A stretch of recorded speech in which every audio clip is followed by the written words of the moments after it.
All right, I'm going to start by drawing this block that we're going to use for a couple things. We're going to use it first to do our section drawings, and then later we're going to use it a little bit to do tolerances, or at least to make a tolerance chart and talk about tolerances, which is coming. So I'm going to start a new design.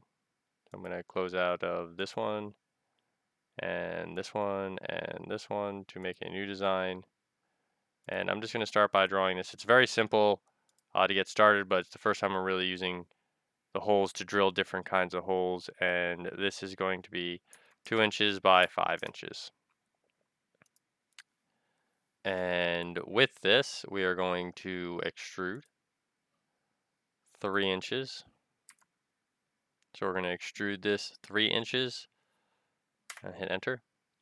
And then we are going to make a sketch on the front, and I'm going to start by adding 5 points. So right in that center, I'm going to go along 1, 2, 3, 4 points. I apologize. 4, I'm going to dimension the first one to make sure, or it's at 1 inch because that is in the middle where it should be. And then I'm just going to use the horizontal constraint to make sure that they all stay there.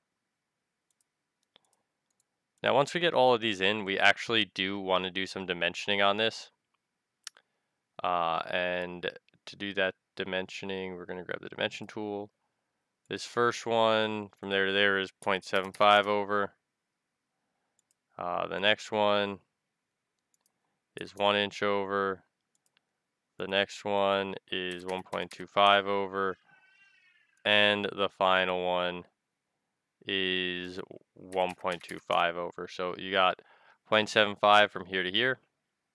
You have 1 inch from here to here. You have 1.25 from here to here. And once again, the last set, 1.25 between them. Now that you've had a second to look at that, I'm going to hit finish sketch. And I'm going to make the first hole, and we don't have to do anything particularly special for the first hole. We can just go straight to the point and start laying it out. And this first hole is going to be a counter bore.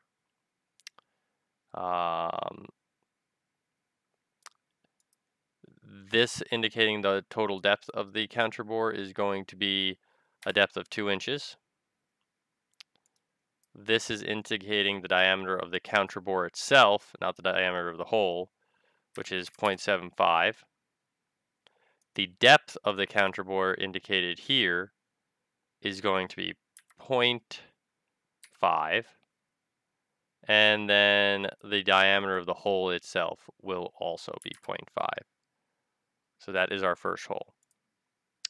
And if I went to look at that, you could see there's a little lip for the counter bore. Now I've lost all my dots, so I got to go fix that.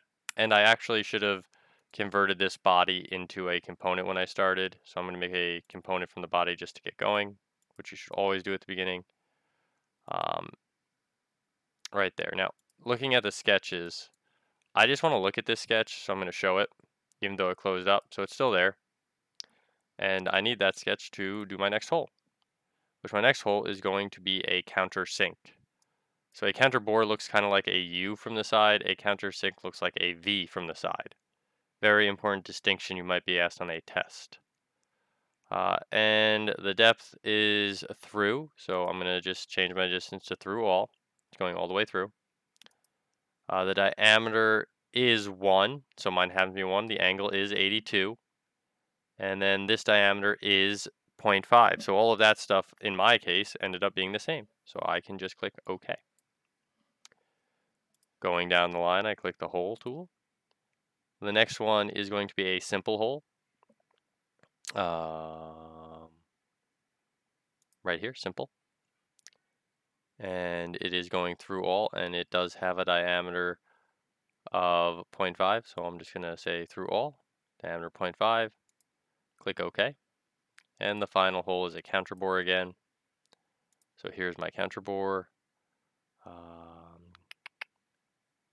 And the counter bore is going to be a depth of 1, so the shortest hole. Diameter of the counter bore itself is going to be 0.375. The depth of the counter bore is 0.25. And the diameter we've got going is 0.25 for the hole. So there we go.